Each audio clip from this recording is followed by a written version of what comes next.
আমাদের পিছনে যে রাস্তাটা রয়েছে, যেটা আজকে ন্যাশনাল হাউজিং সম্পূর্ণ অন্যায়ভাবে দখল করে নিয়ে যাচ্ছে। সাংবাদিক বন্ধুগণ, প্রিয় দেশবাসী, আজকে আমাদের ৫,০০০ মালিকের প্রতিনিধিবৃন্দ, ভুক্তভোগী ভাইয়েরা, আপনারা জানেন, ইতিমধ্যে আপনাদেরকে জানানো হয়েছে, আমরা এখানে ২৩টি প্লট ওনার প্রায় ৫,০০০ লোক আমরা এখানে জায়গা কিনেছি। আমরা যখন জায়গাটা কিনেছিলাম তখন আমাদেরকে যারা জায়গা বিক্রি করেছিল, তারা আমাদের পিছনে যে রাস্তাটা রয়েছে, যেটা আজকে ন্যাশনাল হাউজিং সম্পূর্ণ অন্যায়ভাবে দখল করে নিয়ে যাচ্ছে, আমাদের এই রাস্তাটি দেখিয়েছিল।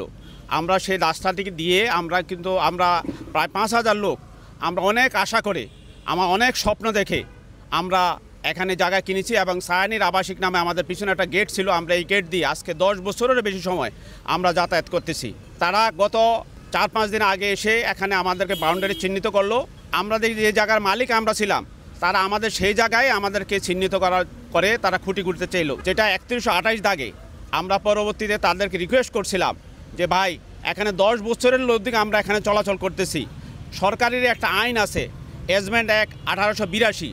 সে আইন বলে আমরা যখন জায়গা কিনেছিলাম, আপনারা যদি আপনাদের জায়গা হয়ে থাকে, আপনারা কিন্তু আমাদেরকে বাধা দেন। এদিক দিয়ে আমরা হাঁটতেছিলাম, সুতরাং এই হাঁটার পথ আপনারা বন্ধ করতে পারেন না।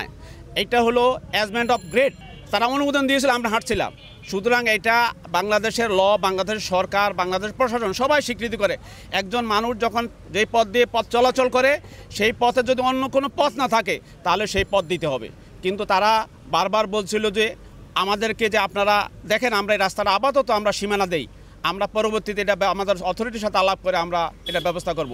কিন্তু গত ৩-৪ দিন আগে আমরা দেখেছি তারা এখানে এসে মাটি খুললো, আমাদের রাস্তা সব ব্লক করে দিয়ে তারা, আপনারা দেখতে পাচ্ছেন এখনও তারা এখানে রাস্তা আনছে। যে সুতরাং এটা হলো এজমেন্ট অফ নেসেসিটি, যে আমাদের এখানে রাস্তা আমাদের এখানে হাঁটতেই হবে, আমরা কোনো উপর দিয়ে যেতে পারবো না। সুতরাং আমাদের সুনির্বিন্দু আবেদন, আমরা সম্মানিত ডিসি মহোদয়ের কাছে আবেদন করেছি, আমরা সম্মানিত থানা অফিসার ইনচার্জের কাছে আবেদন করেছি, আমরা ন্যাশনাল হাউজিংয়ের অথরিটির কাছে আমরা মানবিক আবেদন করেছি, আমরা সিটি কর্পোরেশনের কাছে মানবিক আবেদন করছি যে আমাদের এই হাজার হাজার লোক এখানে যদি এই রাস্তাটা বন্ধ করে আমরা যেতে পারবো না। আমরা ক্ষুদ্র এই দেশের লোক, আমরা তাছাড়া ৩,১২৪ দাগ তারা রাস্তায় দখল করে নিয়েছে, আমরা কিন্তু আর ক্ষতিপূরণ নেই। এইটাও সরকারি জায়গা, যদি ওদের জায়গা হয়ে থাকে ওইটাও সরকারি জায়গা। সুতরাং আমাদেরকে একটু চলাচলের জন্য আমাদের রাস্তাটুকু দেন, আমাদের এই মানবিক আবেদন।